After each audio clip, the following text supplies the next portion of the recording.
பாச காத்திருக்கு இரவு ஃபுல்லா பிக் பாஸ் முட்டை மண்ணா.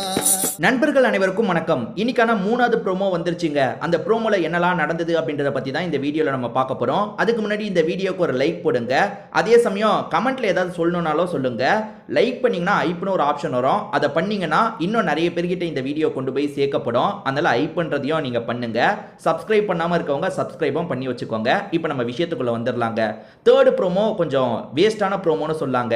எப்பவுமே முடிஞ்சதை ப்ரோமோவா கட் பண்ணா இன்ட்ரெஸ்டிங்காவே இருக்காது. லைவ்ல இந்த சீன்லாம் முடிஞ்சிருச்சு. லைவ் பார்த்தவங்களுக்கு தெரிஞ்சிருக்கும் இதெல்லாம் முடிஞ்சிருச்சு. அதை போய் ப்ரோமோ கட்ல போட்டிருக்காங்க. அதுவும் இல்லாம ப்ரோமோ கட்ல ஒரு மல்டிபிள் சீனை சேர்த்து ஒரு இன்ட்ரெஸ்டிங்கா பிரசன்ட் பண்ணாதான் நல்லா இருக்கும். அழகா ஒரு சாங் வச்சே முடிச்சிட்டாங்க. கானா வினோத் இருக்காரு பாத்தீங்களா, வாட்டர்மெலன் அந்த திவாகரை வச்சு ஒரு சாங் பாடியிருக்காரு. அவரோட டீமை சேர்ந்த எல்லாருமே சேர்ந்த மாதிரி தான் பாடிட்டு இருக்காங்க. கிண்டல் பண்ற மாதிரி பாட்டு, அதாவது நீ தோசை தந்தாலே வந்துருவ அப்படி இப்படின்ற மாதிரி நிறைய சாங். அதாவது அந்த சாங் என்னை பொறுத்த வரைக்கும் அஃபென்சிவா தான் இருக்கு. ஒருத்தரை இந்த அளவுக்கு இறங்கி கிண்டல் பண்ணுமான்ட்டு. ஆனா இவங்க கேட்டா டாஸ்க்னு சொல்லிடுவாங்க. டாஸ்கே அதுதான், கிண்டல் பண்றது தான் டாஸ்க். கிண்டல் பண்ண மாட்டாங்களான்ற மாதிரி. ஸோ டாஸ்கை தாண்டியும் கானா வினோத் ரொம்ப ஓவரா போயிட்டு இருக்காருங்க. நீங்க லைவ் ஆர்டரா பார்த்தீங்கன்னா யாரு ஓவரா போயிட்டு இருக்காங்கன்றது உங்களுக்கே தெரிஞ்சிடும். கானா வினோத் தேவையில்லாம திவாகரை ரொம்ப நோன்றாரு. நீங்க நல்லா யோசிச்சு பாருங்க. கானா வினோத் பண்ண ஆரம்பிச்சதுக்கு அப்புறம் தான் திவாகர் பண்றாரு. திவாகரும் பண்றாரு, நான் பண்ணலன்னு சொல்ல மாட்டேன். ரெண்டு பேருமே மாத்தி மாத்தி கிண்டல் பண்ணிக்கிறாங்க. இவர் ஒன்னு சொல்றாருன்னா அவர் பதிலுக்கு ஒன்னு சொல்றாரு. ஆனா நோண்டி விடுறது யாருன்னு பாத்தீங்கன்னா கானா வினோத் தான். நேத்து நடந்த ஒரு விஷயத்தையே சொல்றேனே. ஆக்சுவலா ஒரு கேம் மாதிரி நடுவுல ஒரு பொருளை வச்சு மறைச்சு ரெண்டு பேருமே ரியாக்ஷன் கொடுக்கணும். ஒருத்தர் ரியாக்ஷனை பார்த்து இன்னொருத்தர் சிரிக்கிற மாதிரி, அதுதான் கேமோட கான்செப்ட். அதை பண்ணாங்க. அப்ப திவாகர் வித்தியாசமா ரியாக்ஷன் கொடுக்குறாரு.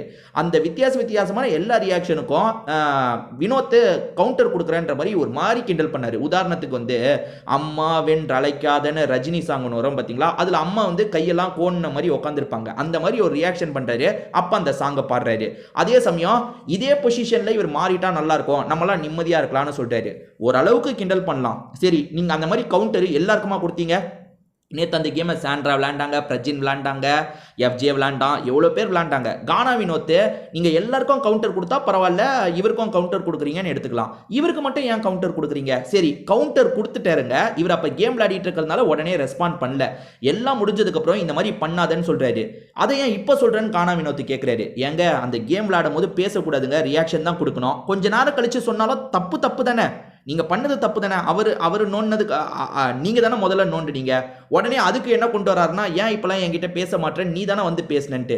ஆமா, உங்ககிட்ட பேசாமையே இருக்க சொல்றீங்களா? பேசலாம், அதுக்குன்னு நீங்க கிண்டல் பண்ணாதீங்கன்னு சொல்றாரு திவாகர்.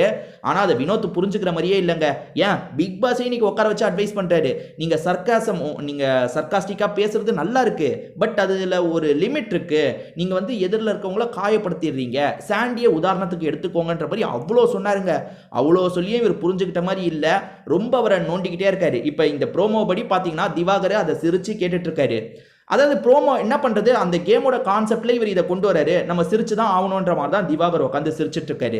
இதை தாண்டி இப்படி சாங் பாடிட்டு இருக்கும் போது அமித்தை இவர் திட்டினாரு. யாரு? கானா வினோத். தேவையில்லாமங்க. என்னன்னா ஒரு பேப்பர்ல எழுதி வச்சு படிச்சுட்டு இருக்காங்க போல. அப்படி படிச்சுட்டு இருக்கும் போது அமித் ஆர்வ கோளாறுல ஒரு லைனை படிக்கிறதுக்கு வராரு.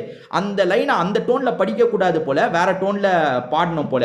கானா வினோத் இருக்காருல்ல, இருங்க, ஒரு மாதிரி நம்ம பக்கத்துல ஒருத்தர் பாடம் வந்தா இருங்கன்னு ஒரு மாதிரி அதட்டி சொன்னா எப்படி இருக்குமோ அந்த மாதிரி சொன்னாரு. அமித்தோட முகம் லைட்டா லைவ்ல இப்பதாங்க இந்த விஷயம் முடிஞ்சது. இப்பனா கொஞ்ச நேரத்துக்கு முன்னாடி முடிஞ்சது. முடிஞ்ச விஷயத்தை இவங்க ப்ரோமோவா கட் பண்ணியிருக்காங்க. அதே மாதிரி ப்ரோமோவாலாம் இன்ட்ரெஸ்டிங்கா ஏதாவது சண்டை, ஏதாவது வாக்குவாதம், அதை கட் பண்ணாதான் நல்லா இருக்கும். ப்ரோமோக்கே கண்டென்ட் இல்லையா என்னன்னு தெரியலங்க. ஏன்னா ப்ரோமோ இவ்வளோ சிம்பிளா இருக்கவே இருக்காது, அந்த அளவுக்கு மொக்கையா இருக்கு. இன்னைக்கு எபிசோடு எப்படி இருக்க போதோ ரொம்ப ட்ரையா தான் இன்னைக்கு எபிசோட் இருக்கும்னு நினைக்கிறேன். இதை பத்தி நீங்க என்ன நினைக்கிறீங்க? உங்க கருத்து என்ன அப்படின்றத ஷேர் பண்ணிக்கோங்க. லைவ்ல பார்த்தவங்க அதுல என்ன நடந்தது அப்படின்றத பத்தியும் ஷேர் பண்ணிக்கோங்க. திரும்பி வேற ஒரு வீடியோல பார்ப்போங்க.